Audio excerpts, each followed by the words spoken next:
ये बहुत ही खुशी की बात है। अब क्वेश्चंस आपके लिए इजी लगने लगेंगे क्योंकि वही बातें हैं जिनसे टॉपिक तो लिमिटेड ही है ना एनईपी में, उन्हीं को घुमा घुमा के पूछता रहेगा, तो आपको घबराना नहीं है अगेन, ठीक। देखिएगा एक बार क्वेश्चन नंबर 23 देखिएगा। एज पर national education policy 2020 assessment of learners should include the progress as well as uniqueness of learners, यानी राष्ट्रीय शिक्षा नीति 2020 के अनुसार विद्यार्थियों के किन आयामों की प्रगति व अद्वितीयता को शामिल करना चाहिए। यानी बच्चे की यूनिकनेस और प्रोग्रेस, किस तरह का असेसमेंट हो उसके लिए। कॉग्निटिव, सोशल, स्पिरिचुअल कोई डोमेन नहीं होता, कल भी हमने बात की थी। कॉग्निटिव और फिजिकल डोमेन ठीक है, बट इससे भी बेहतर ऑप्शन होगा तो हम उसके साथ जाएंगे। कॉग्निटिव, अफेक्टिव, साइकोमोटर, यानी संज्ञान, दिमाग, हेड, हार्ट, अफेक्टिव, इमोशंस बच्चे के, और हैंड यानी फिजिकल एक्टिविटी, संज्ञानात्मक, भावात्मक और मनोगत्यात्मक, ठीक है। फिजिकल, फिजियोलॉजिकल, साइकोलॉजिकल कोई डोमेन नहीं है ये, ठीक है। फिजियोलॉजिकल, फिजिकल एक ही बात थी, तो सी ऑप्शन सही है। CAP कैप याद रखना है, वही ब्लूम टैक्सोनॉमी का कॉग्निटिव, अफेक्टिव, साइकोमोटर। शुरुआत में जो पिक्चर दिखाई थी उसमें भी आपको बताया था ये, तो संज्ञानात्मक, भावात्मक और मनोगत्यात्मक पक्ष।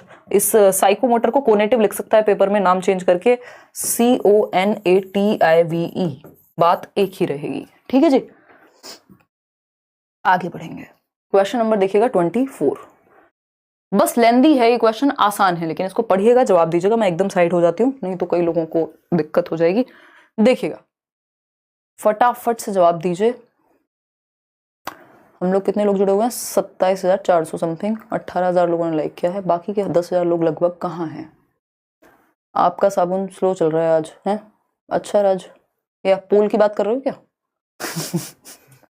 आपके मैराथन वाले video and playlist very helpful last year वाले। हाँ बिल्कुल अमित, वो बिल्कुल काम की चीज़ें हैं, ऐसा थोड़ी सिलेबस थोड़ी चेंज हुआ, फंडामेंटल्स थोड़ी चेंज हो जाएंगे। अभी मैराथन से फिर लेने वाली हूँ हालांकि आगे इस वीक या नेक्स्ट वीक, बट हाँ मैराथन आपके हो जाएंगे शुरू। देखिएगा, अगर हम बात करते हैं बी ऑप्शन, 87% लोग सही कह रहे हैं। हेतल एक बच्ची है जो कि गुजराती बोलती है घर पे, फ्लुएंट है पढ़ने में लिखने में गुजराती को, मीडियम ऑफ इंस्ट्रक्शन है स्कूल में हिंदी, स्कूल जाती है तो वहाँ हिंदी में बात होती है, हिंदी में पढ़ाई होती है, माध्यम हिंदी है। A language she does not know, ये लैंग्वेज उसको अभी नहीं पता है, हिंदी यानी वो नहीं जानती है। अब एनईपी के अकॉर्डिंग व्हाट मेजर्स, यानी किन चीजों को आप ध्यान में रखेंगे, must be taken by the school in this situation. School कैसे डील करे उस बच्चे को जिसको स्कूल की भाषा नहीं आती बट मातृभाषा आती है। तो मातृभाषा को आपको नमस्कार करना है, स्वागत करना है, एक्सेप्ट करना है बच्चे को, सिंपल सी बात है। पहला ऑप्शन है Hetal should be asked to speak only in Hindi. तो ये क्या हो गया, इम्पोज कर रहे हैं आप भाषा बच्चे पर, क्या कर रहे हैं, प्रतिरोपण कर रहे हैं या थोप रहे हैं एक तरह से। तो ये तो गलत बात हो गई ना, ये तो पहले ही हम एनईपी में पढ़ रहे थे लैंग्वेज सेक्शन में कि लैंग्वेज इंपोज नहीं करनी है और कक्षा 5वीं तक तो बिल्कुल भी नहीं करनी है, ठीक। All children should be encourage to respect each others native language to create a culture of multilingualism, यानी बहु भाषावाद की संस्कृति सृजित करने के लिए, यानी आप चाहते हैं कि मल्टीपल लैंग्वेजेस क्लास में बोली जाएं और मल्टीलिंगुअलिज्म के कल्चर को प्रमोट करने के लिए नेटिव लैंग्वेज में बच्चे को बोलने देंगे। नेटिव मतलब जो आपकी मातृभाषा है, जो आपके समाज में या संस्कृति में बोली जाती है, एक दूसरे की भाषा को प्रयोग करने देंगे। बिल्कुल सही बात है, इसमें कोई भी दिक्कत नहीं है। फिर भी सी ऑप्शन देख लेते हैं। Teacher should ask Hetal to forget whatever she learns at home. हमने एसेट मानना है किसको, जो भी बच्चा लैंग्वेज लेकर के आया है वो एक एसेट है, संसाधन है, पूंजी है, रिसोर्स है, ये बात हमें ध्यान में रखनी है, प्रॉब्लम नहीं है। Hetal should be shifted to the section where English is the medium, उससे प्रॉब्लम सॉल्व नहीं होगी क्योंकि उसको तो गुजराती ही आती है। तो B option is the right answer. Multilingualism के साथ अगर आप खड़े होंगे तो ज्यादातर केसेस में आपका क्वेश्चन गलत होगा ही नहीं। क्वेश्चन नंबर 25 देखिए। Instead of limiting classroom learning to text books, यानी सिर्फ टेक्स्ट बुक तक सीमित करने की बजाय क्लासरूम लर्निंग को, national education policy 2020 suggest that learning and education should be. NEP कहती है कि लर्निंग और एजुकेशन यानी शिक्षा और सीखना जो है वो कैसा होना चाहिए एनईपी के अकॉर्डिंग, यानी सिर्फ पाठ्य पुस्तकों तक सीमित मत रखो कि जो सिलेबस किताब में दिया बस उसके बाहर बच्चा कुछ ना माने, टेक्स्ट बुक को ही भगवान माने। इसके बाहर अगर हम बात करें तो किस चीज पे फोकस होना चाहिए ये पूछा है हमसे। अगर हम बात करते हैं पहले ऑप्शन की तो based on rote memorisation, NEP कदापि नहीं कहेगी कि रटने पे फोकस करिए फैक्ट्स को। Based on increasing students content every 3 months, यानी कंटेंट बढ़ाते रहो। हम इसको रिड्यूस करने की बात कर रहे हैं सिलेबस को, कंटेंट को, और ये बढ़ाने की बात कर रहे हैं।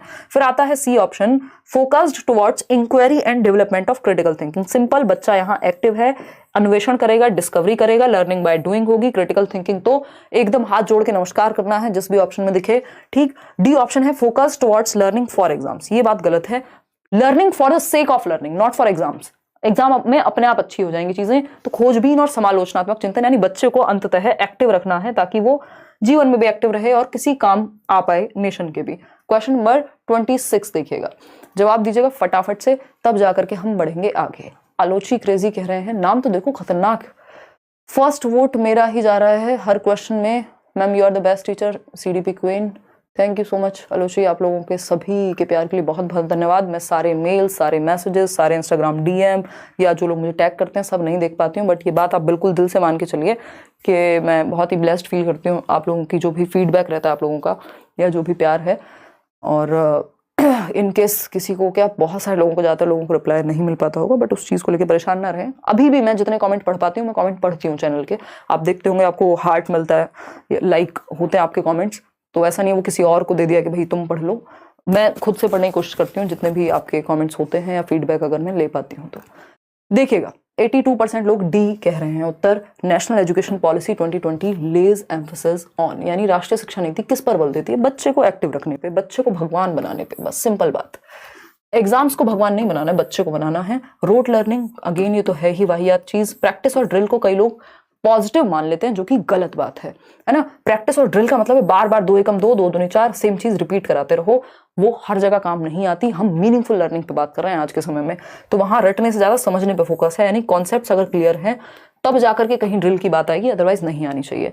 तो कॉन्सेप्चुअल अंडरस्टैंडिंग यानी संप्रत्यात्मक समझ, बच्चे के कॉन्सेप्ट्स बेहतर हो, कॉन्टेक्स्ट में सीखे, रियल लाइफ वाली चीजें सीखे। आगे बढ़ते हैं क्वेश्चन नंबर 27 पर। अब देखना इसमें कई लोग गलती कर देंगे, जबकि ये है क्वेश्चन आसान ही, इसमें कुछ ऐसा नहीं है जो बहुत मुश्किल हो। बताइएगा फटाफट से। दुर्गेश कुमार पटेल कह रहे हैं, ma'am you are great, I have cracked the CG TET by your very helpful videos.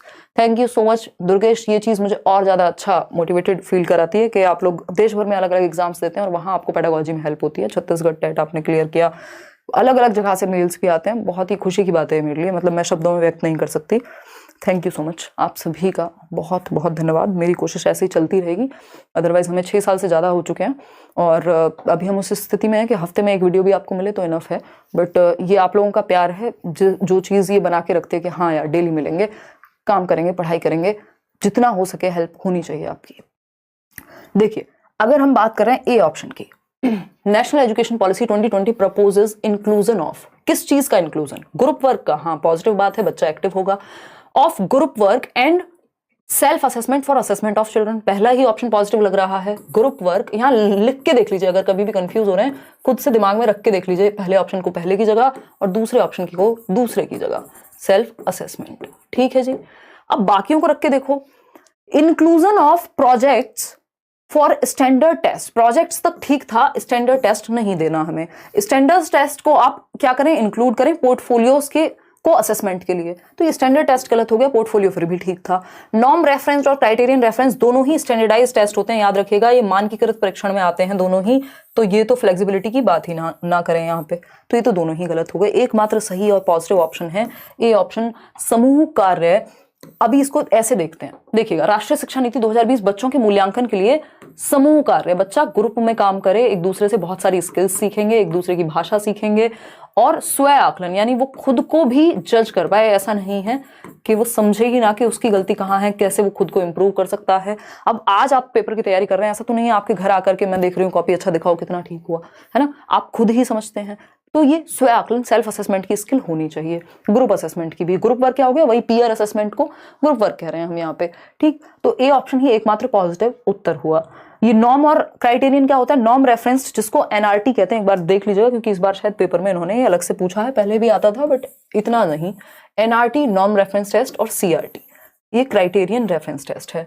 NRT है जहां परसेंटेज यानी बाकी लोगों से आपका कंपैरिजन हो आपकी परफॉर्मेंस का, कि जिसका मेरिट में अगर मेरिट गई है D+B की 167, तो अगर इससे कम मार्क्स हैं तो आप फेल ही माने जाएंगे, बेशक आप पास हो। ठीक, अगर मेरिट गई है, किसी जमाने में जाती थी 70-80 भी, तो फिर आप पास हो गए। उस जमाने के 70-80 नौकरी दिलाते थे, आज के 70-80 बेइज्जती दिलाएंगे सिर्फ। सीआरटी की अगर हम बात करें तो यहाँ पे आपको पता है, जैसे आपका सीटेट है, आपको पता है 60% मार्क्स आपके आ जाए, 90 मार्क्स आ गए, उसके बाद आपकी ईगो सेटिस्फाई करने के लिए हैं बाकी के मार्क्स। अभी के टाइम पे एटलीस्ट आप 1 महीने पहले तैयारी शुरू कर रहे हैं और आप ये सोचें नहीं 140 से कम तो चाहिए नहीं, इससे तो फेल ही हो जाऊं, वो वाला फिर तरीका गलत है। तो ये क्राइटेरिया है एक, जहां पे आपको 12th में 33% नंबर लाने होते हैं, ये क्राइटेरियन रेफरेंस्ड है। नॉर्म का मतलब है नॉर्म जो चल रहा है उसमें ऊपर आना है ना। तो ये केवीएस हो सकता है, D+ भी हो सकता है, यूपीएससी हो सकता है, जिनमें भी परसेंटेज की बात हो रही है, टॉपर की बात हो रही है, ठीक। तो सिंपल बात, नो बकवास। आगे बढ़ेंगे क्वेश्चन नंबर 28 पर।